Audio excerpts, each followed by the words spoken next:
안녕하세요. 심리 문화를 창조하는 한국 가이던스입니다. 이번 시간에는 학생들이 지난번에 실시하였던 CIS 창의성 검사에 대해 설명을 드리는 시간을 갖도록 하겠습니다.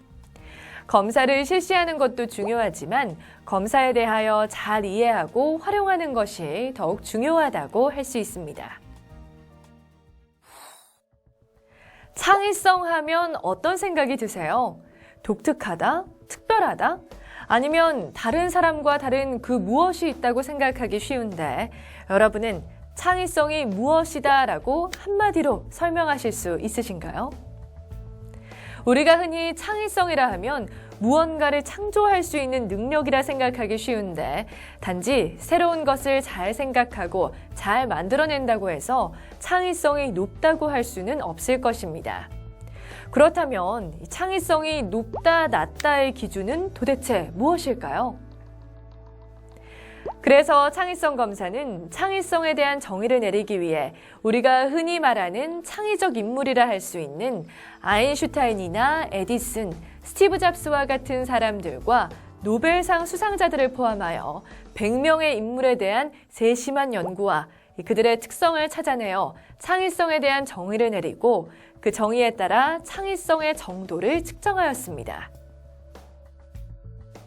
창의적인 사람이라 하면 딱 꼬집어 말할 수 없지만 호기심이나 상상력 같은 성격적인 특징과 어떻게 창의적으로 생각하려고 하는지 그리고 그 동기가 무엇인지 알아보는 것으로 그 사람이 창의적인 특성이 얼마나 높은지 알아보는 것입니다. 그런데 창의성이 중요한 이유는 무엇일까요? 창의성은 누구나 있는 거지만 창의성이 높을수록 새롭고 적절한 것을 생성해낼 수 있는 능력이 높다는 것이며 이러한 창의적 능력이 개인의 강점이 되어 현대 산업사회에서 필요한 개발과 발전에 필요한 인재상이 되기 때문입니다. 또한 학생의 창의적 특성으로 볼 때 창의적 강점은 더 발전시키고 약점은 보완하여 학생 스스로의 미래 발전을 위해 필요한 창의적 수준을 알아야 하는 것도 중요합니다. We should always look for our children's strengths, and they may not be in school activities. Curiosity is the most important element. The genes are there. There's nothing you can do about it. So all you have to do is to try to change the environment. If you give them curiosity and love of learning, they will eventually become creative. I think especially for young children, if they're not strong in an area, we should try to build it up like a muscle. As the child gets older, then I think you should play with your strength. 창의성 검사의 실시 목적은 유능한 학생을 선발하기 위함이 아니라 개인의 숨어있는 잠재력 혹은 강점을 찾아내어 이를 잘 활용할 수 있도록 여건을 조성하는 것이 그 목적입니다. 창의성 검사는 미국의 저명한 심리학자인 길포드라는 사람이 처음으로 연구하기 시작했고 지금까지 많은 사람들이 이를 활발히 연구하고 있습니다. 우리나라에서도 수월성 교육 또는 영재성 교육이라는 이름으로 저마다 영재를 양성하기 위해 여러 가지 연구와 준비를 하고 있는데 이에 적합한 검사가 창의성 검사라고 할 수 있습니다. 창의성 검사는 미국의 많은 심리학자 및 지능에 대한 연구의 대가, 몰입과 집중 이론의 전문가들이 연구를 통해서 발전시킨 이론에 근거하여 한국에 맞도록 표준화를 실시하였습니다. 특히 문항 개발에 있어서 지금까지 노벨상을 수상한 수상자들의 인터뷰뿐만 아니라 국내 20대 기업인에 대한 인터뷰를 통한 창의성에 대한 문항을 구성하여 한국의 학생들에 맞도록 만들어진 검사입니다. 따라서 이 검사를 통해 학생들의 잠재 능력을 파악하는 데 많은 도움을 받으실 수 있으실 것입니다.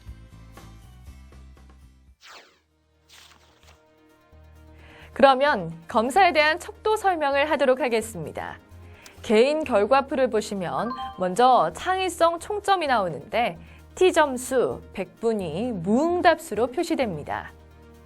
종합적인 창의성 점수는 T점수를 기준으로 보시면 되는데 50점에 가까울수록 평균에 가까운 수준으로 다른 사람들과 비교할 때 해당되는 특성이 보통 수준임을 나타냅니다. 대부분의 사람들이 40점에서 60점 사이에 분포하고 있으며 30점보다 낮은 경우에는 다른 사람보다 해당되는 창의적 특성이 낮은 수준이며 70점 이상의 경우에는 매우 높은 수준임을 말합니다. 100분위 점수는 T점수를 변환하여 100명 기준으로 어느 정도의 위치인가를 알아보기 위한 수치입니다. 무응답수는 검사 문항에 응답하지 않은 수로 8개 이상이 되어서는 안 됩니다. 다음은 프로파일입니다. 프로파일은 전체적인 척도 요인별 영역 수치를 한눈에 볼 수 있도록 막대 그래프로 표시한 표입니다. T점수로 표시되어 있으며 점수가 높을수록 해당 특성이 강하거나 높다고 할 수 있습니다.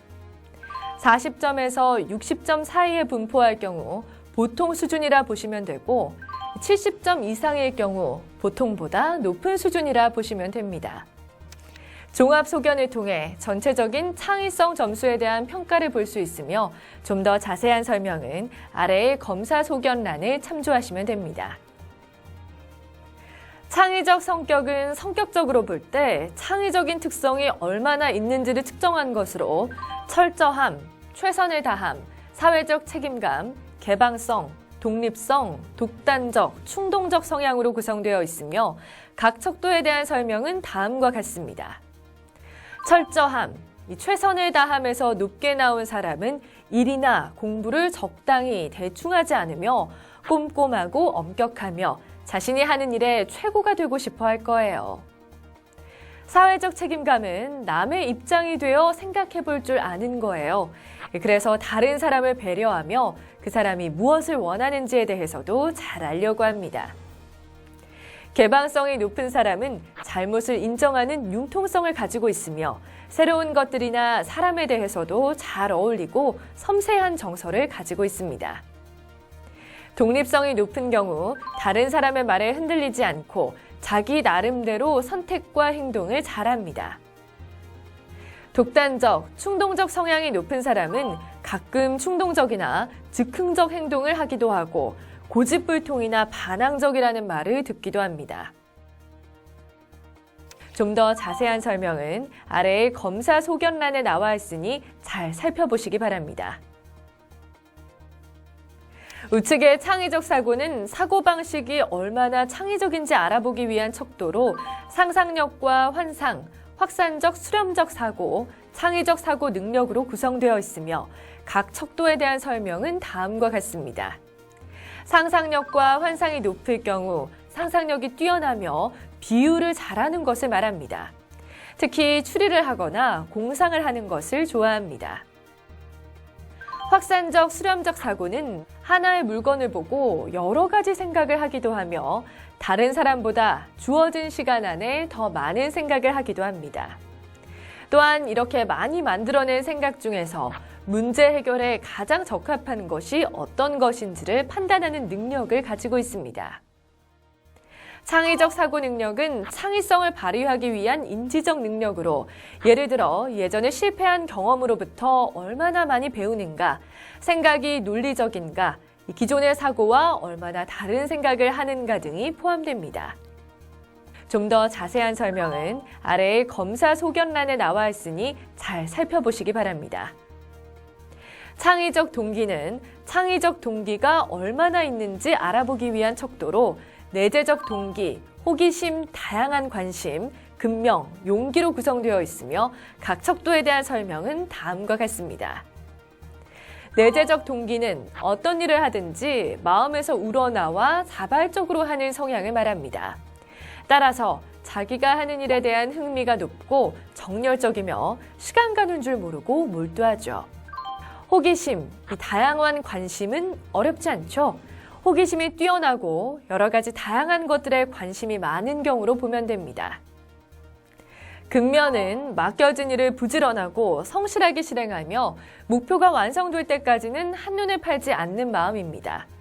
용기는 모험심이나 도전 정신이 강하고 위험을 무릅쓰더라도 원하는 것을 성취하기 위해서 꾸준히 노력하는 모습을 말합니다.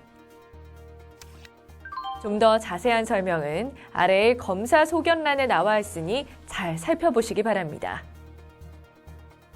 이상으로 각 척도에 대한 설명을 드렸습니다. 하단에 나와 있는 각 영역별 소견을 참고하여 창의성에 있어서의 강점과 약점이 무엇인지 확인하시기 바랍니다. 지금까지 검사의 강점 요인과 활용 방안에 대해 알아봤는데요. 학생들 결과표를 배부한 후에 학생들의 개인 결과에 대해서 상세하게 보고 싶을 때가 있습니다. 이런 경우에는 한국 가이던스 홈페이지를 통해서 학생들 결과를 다시 확인할 수 있습니다. 검사지 우측 하단에 보시면 아이디와 비밀번호가 있습니다. 홈페이지에 이 번호로 로그인하여 접속하면 연도별 심리검사 목록, 학년별 검사, 반별, 개인별 결과를 확인할 수 있습니다. 이 아이디와 비밀번호는 담임 선생님들을 위한 학교 공용입니다. 학생들에게 노출되지 않도록 각별히 보안을 유지해 주시기 바랍니다. 학생들이나 부모님께 이 아이디와 비밀번호가 공개되어서는 안 됩니다. 이상으로 창의성 검사에 대한 전체적인 설명을 드렸습니다. 여기에 나타나는 등급과 점수를 기준으로 학생들의 각 개인별 수준과 창의적 특성을 충분히 이해하셨으리라 봅니다. 창의성은 처음부터 타고나는 것이라기보다는 여러 가지 요소가 결합되어 발전되는 것이라고 봅니다. 창의적 사고와 동기 및 올바른 습관은 앞으로 얼마든지 향상시킬 수 있고 단지 지금의 결과가 학생들의 창의성 전부를 대변한다고 볼 수 없습니다. 따라서 선생님들께서는 결과를 가지고 학생들에 대한 편견을 갖지 않도록 하여 주시고 계속적인 관심과 지도를 보여주시기 바랍니다. 감사합니다.